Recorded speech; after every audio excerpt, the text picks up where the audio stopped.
ಸಂಸ್ಕೃತಿನ ಬೆಳೆಸ್ತೀವಿ ಹೋದ್ರೆ ನಾವು ಬಹಳ ಸೀಮಿತವಾಗಿ ಈಗ ಬಸವಾದಿ ಶರಣರು 12ನೇ ಶತಮಾನದಲ್ಲೇ ಹೇಳಿದ್ರು, ಮೌಢ್ಯಗಳನ್ನೆಲ್ಲ ಬಿಡ್ರಿ, ಕಂದಾಚಾರಗಳನ್ನೆಲ್ಲ ಬಿಡ್ರಿ, ಕರ್ಮ ಸಿದ್ಧಾಂತವನ್ನ ಅದರ ವಿರುದ್ಧ ಹೋರಾಟ ಮಾಡಿದ್ರು. ಈಗ ಬಿಟ್ಟು ಹೊರಗಡೆನೆ ಬರಲ್ಲ ನಾವು. ಬಹಳ ಜನ, ಅಂದ್ರೆ ಎಲ್ಲರೂ ಅಲ್ಲ, ಬಹಳ ಜನ ಈಗ ವಿದ್ಯಾವಂತರಾದ ನನಗೆ ಗೊತ್ತಿಲ್ಲ ಎಷ್ಟು ಜನ ಈ ಸೈನ್ಸ್ ಓದಿರೋರು, ಡಾಕ್ಟರ್ಗಳು ಓದಿರೋರು ಕೂಡ ನೀನ್ ಯಾಕಪ್ಪ ಬಟ್ಟೆ ಇಲ್ಲ, ನೀನು ಊಟಕ್ಕಿಲ್ಲ, ನೀನು ಅವಿದ್ಯಾವಂತನಾಗಿದ್ಯಾ ಅಂತಂದ್ರೆ ನಮ್ಮ ಮನೆ ಬರ ಸ್ವಾಮಿಗೆ ಏನ್ ಮಾಡೋದು, ಹಣೆಯಲ್ಲಿ ಬಂದಿದ್ದಾನ ದೇವರು, ಹಿಂಗೆ ಆಗಪ್ಪ ನೀನು ಅವಿದ್ಯಾವಂತನಾಗು.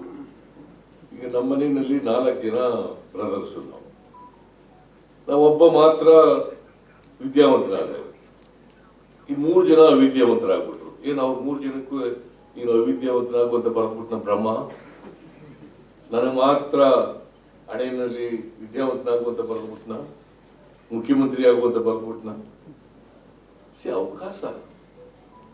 ಅವಕಾಶಗಳಿಂದ ವಂಚಿತರಾದರು ಅವರು, ಅಥವಾ ಆ ಅವಕಾಶನ ಬಳಸ್ಕೊಳ್ತಕ್ಕಂಥ ಪ್ರಯತ್ನವನ್ನ ಮಾಡಲಿಲ್ಲ, ಹಾಗಾಗಿ ಅವಿದ್ಯಾವಂತರ. ನಾನು ಅವಕಾಶಗಳನ್ನ ಬಳಸ್ಕೊಂಡೆ, ಹಾಗಾಗಿ ವಿದ್ಯಾವಂತನಾದೆ. ಇದು ಕನಿಷ್ಠ ಜ್ಞಾನ. ಇದು ಆ ಕನಿಷ್ಠ ಜ್ಞಾನ ಬೆಳೆಸ್ಕೊಳ್ತಕ್ಕಂಥದ್ದು ಮಾಡ್ಕೊಳ್ದೆ ಹೋದ್ರೆ ಭಾರಿ ಕಷ್ಟ ಆಗ್ತದಲ್ಲ. ಆಮೇಲೆ ಧರ್ಮಕ್ಕೆ ಬೇರೆ ವ್ಯಾಖ್ಯಾನ ಮಾಡೋದು, ಸಂಸ್ಕೃತಿಗೆ ಬೇರೆ ವ್ಯಾಖ್ಯಾನ ಮಾಡೋದು.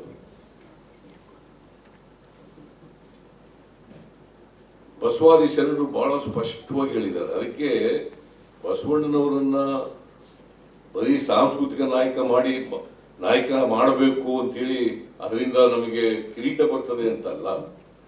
ಬಸವಾದಿ ಶರಣರ ವಿಚಾರ ಇದೆಯಲ್ಲ, ಮಾನವೀಯತೆ ಇದೆಯಲ್ಲ, ವೈಚಾರಿಕತೆಗಳಿದಾವಲ್ಲ, ಕಂದಾಚಾರಗಳ ವಿರುದ್ಧವಾದಂತ ನಿಲುವುಗಳಿದಾವಲ್ಲ, ಇವುಗಳನ್ನ ನಮ್ಮ ಸರ್ಕಾರ ಪಾಲನೆ ಮಾಡ್ತದೆ ಅನ್ನೋ ಕಾರಣಕ್ಕೋಸ್ಕರವಾಗಿ ನಾವು ಅವ್ರನ್ನ ಸಾಂಸ್ಕೃತಿಕ ನಾಯಕ ಅಂತ ಸುಮ್ಮನೆ ಮಾಡಕ್ಕಾಗುತ್ತ? ಅದಕ್ಕೋಸ್ಕರ ಮಾಡಿರೋದು ಸಾಂಸ್ಕೃತಿಕ ನಾಯಕ.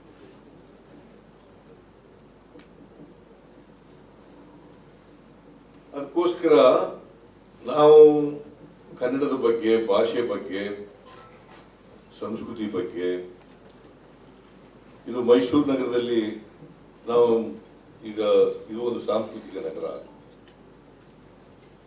ಮೈಸೂರನ್ನ ಸಾಂಸ್ಕೃತಿಕ ನಗರ ಅಂತ ಕರಿತೀವಿ. ಇಲ್ಲಿ ರಾಜ ಮಹಾರಾಜರುಗಳೆಲ್ಲ ಬಹಳ ಒತ್ತು ಕೊಟ್ಟಿದ್ದಾರೆ ಸಂಸ್ಕೃತಿ ಬೆಳವಣಿಗೆಗೆ, ಸಾಹಿತ್ಯಕ್ಕೆ, ಸಂಗೀತಕ್ಕೆ, ಕಲೆಗೆ, ಜಾನಪದ ಕಲೆಗೆ ಎಲ್ಲ ಬಹಳ ಒತ್ತು ಕೊಟ್ಟಿದ್ದಾರೆ. ಅದಕ್ಕೋಸ್ಕರ ಸಾಂಸ್ಕೃತಿಕ ನಗರ ಅಂತ ಕರಿತೀವಿ. ಅದಕ್ಕೆ ಕರ್ನಾಟಕ ನಮ್ಮ ಯುವ ಪೀಳಿಗೆಗೆ ಗೊತ್ತಾಗಬೇಕು,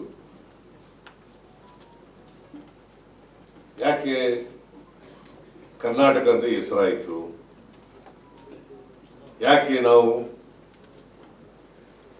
ಹೆಸರಾಗಲಿ ಕನ್ನಡ ಅಂತ ಭಾಷೆ, ನಮ್ಮ ಭಾಷೆ ಹೆಸರಾಗಲಿ ಅಂತ ಯಾಕೆ ಹೇಳೋದು, ಭಾಷೆ ಮಹತ್ವ ಏನು, ಸಂಸ್ಕೃತಿ ಮಹತ್ವ ಏನು ಅಂತ ಗೊತ್ತಾಗಬೇಕಲ್ಲ ಎಲ್ರಿಗೂ. ಆ ಹಿನ್ನೆಲೆಯಲ್ಲಿ ನಿಮ್ಮನ್ನೆಲ್ಲ ಕರೆದಿರ್ತಕ್ಕಂಥದ್ದು. ನಾವು ಕಳೆದ ನವೆಂಬರ್ 1ನೇ ತಾರೀಕಿನಿಂದ ಪ್ರಾರಂಭ ಮಾಡಿ ಈ ವರ್ಷ 2024 ನವೆಂಬರ್ 1ನೇ ತಾರೀಕಿಗೆ ಮುಕ್ತಾಯ ಆಗ್ತದೆ. ಈಗಾಗಲೇ ಹೇಳಿದ್ರು ನಮ್ಮ ಶಿವರಾಜ್ ತಂಗಡಿಗೆ, ನಮ್ಮ ಸಂಭ್ರಮ ತೇರು ಇದೆಯಲ್ಲ, ಅದು ಇಲ್ಲಿದೆ, ಹಾಸನದಲ್ಲಿದೆ. ಹಾಸನ ಎಲ್ಲ ಜಿಲ್ಲೆಗಳಿಗೂ ಹೋಗ್ತಾ ಇದೆ. 27 ಜಿಲ್ಲೆ ಆಗಿದೆ. ಈಗ ಮೈಸೂರಿಗೂ ಬರ್ತದಲ್ಲ, ಮೈಸೂರು ಬಂದು ಹೋಯ್ತು. ನಾನೇ ಚಾಲನೆ ಮಾಡಿದೆ ಮೊನ್ನೆ ಬಸ್ ಸಾರಿ ಬಂದಿದ್ದಾಗ ಮೈಸೂರಿಗೆ ನಾನು ಮಾಡಿದೆ. ಉದ್ದೇಶ ನಮಗೆ ಬಹಳ ಜನಕ್ಕೆ ಕರ್ನಾಟಕ ಅಂತ ನಾಮಕರಣ ಮಾಡಿದವರು ಯಾರು ಅಂತಲೇ ಗೊತ್ತಿರಲ್ಲ. ಬಹುತೇಕ ಜನಗಳು ಗೊತ್ತಿರಬಹುದು, ಕೆಲವರು ಗೊತ್ತಿಲ್ಲದೆ ಇರ್ತಕ್ಕಂಥದ್ದು ಕೂಡ ಇದೆ.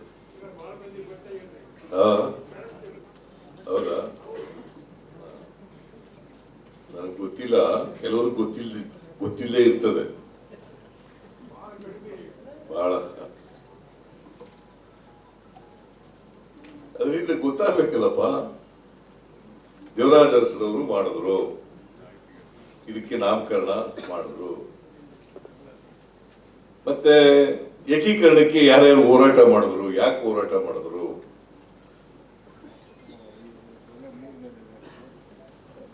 ಮೊದಲೆಲ್ಲ ಈ ನಮ್ಮ ಮುಂಬೈ ಕರ್ನಾಟಕ, ಹೈದರಾಬಾದ್ ಕರ್ನಾಟಕ, ಬಳ್ಳಾರಿ, ಮಂಗಳೂರು, ಉಡುಪಿ ಇವೆಲ್ಲ ಎಲ್ಲಿ ಸೇರ್ಕೊಂಡಿದ್ದು ಅಂತ ಗೊತ್ತಾಗಬೇಕಲ್ಲ. ನಮ್ಮ ಹೋರಾಟಗಾರರು ಗೊತ್ತಾಗಬೇಕಲ್ಲ, ಕನ್ನಡ ಹೋರಾಟಗಾರರು ಗೊತ್ತಾಗಬೇಕಲ್ಲ. ಸೊ ಅದಕ್ಕೆ ಈ ಎಲ್ಲ ಹಿನ್ನೆಲೆಯಲ್ಲಿ ನಿಮ್ಮನ್ನೆಲ್ಲ ಕರೆದು ನಿಮ್ಮ ಅಭಿಪ್ರಾಯ ಕೇಳಬೇಕು ಅಂತ ಕರೆದಿರ್ತಕ್ಕಂಥದ್ದು. ನಾವು ನವೆಂಬರ್ 1ನೇ ತಾರೀಕು, ನಾನು ಅದಕ್ಕೆ ಹೇಳಿದೆ, ನಿನ್ನೆ ನಮ್ಮ ಅಕಾಡೆಮಿಗಳ ಅಧ್ಯಕ್ಷರು ಮತ್ತೆ ಬೇರೆ ಸಾಹಿತಿಗಳು ಎಲ್ಲ ಸೇರಿದ್ರು. ಅದರ ಮೀಟಿಂಗ್ನಲ್ಲಿ ಹೇಳಿದೆ ನಾನು, ನೋಡಪ್ಪ, ನಾವು ಈಗ ವಿಧಾನಸೌಧದ ಮುಂದುಗಡೆ ಒಂದು ಪ್ರತಿಮೆ, ಭುವನೇಶ್ವರಿ ಪ್ರತಿಮೆಯನ್ನು ಮಾಡ್ತಾ ಇದ್ವಿ. ಇವನು ನಮ್ಮ ತಂಗಡಿಗೆಯವರು ಏನು ಹೇಳಿದ್ರು, ಇಲ್ಲ 30ನೇ ತಾರೀಕು ಆಗುತ್ತೆ, 1 ತಿಂಗಳು ಟೈಮ್ ಬೇಕಾಗ್ತದೆ, ಪ್ರತಿಮೆ ಆಗ್ಬೇಕಾಗುತ್ತೆ. ಹಾಗೆಲ್ಲ ಆಗೋದಿಲ್ಲಪ್ಪ, ಪ್ರತಿಮೆ ಆಗ್ಲೇಬೇಕು ಅಂತ ಹೇಳಿದ್ದೀನಿ. ನವೆಂಬರ್ 1ನೇ ತಾರೀಕಿಗೆ ಪ್ರತಿಮೆ ಆಗ್ತದೆ.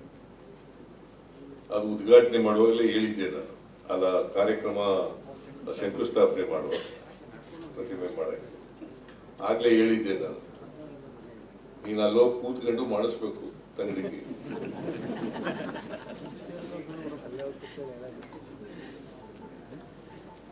ಸೊ ಇಷ್ಟು ಮಾತ್ರ ಹೇಳ್ತೀನಿ,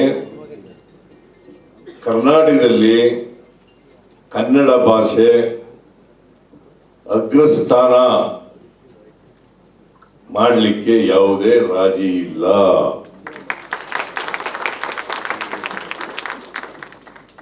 ಕನ್ನಡದ ಬಗ್ಗೆ, ಕನ್ನಡದ ಸಂಸ್ಕೃತಿ ಬಗ್ಗೆ ನಾವು ರಾಜಿ ಆಗೋ ಪ್ರಶ್ನೆನೇ ಇಲ್ಲ.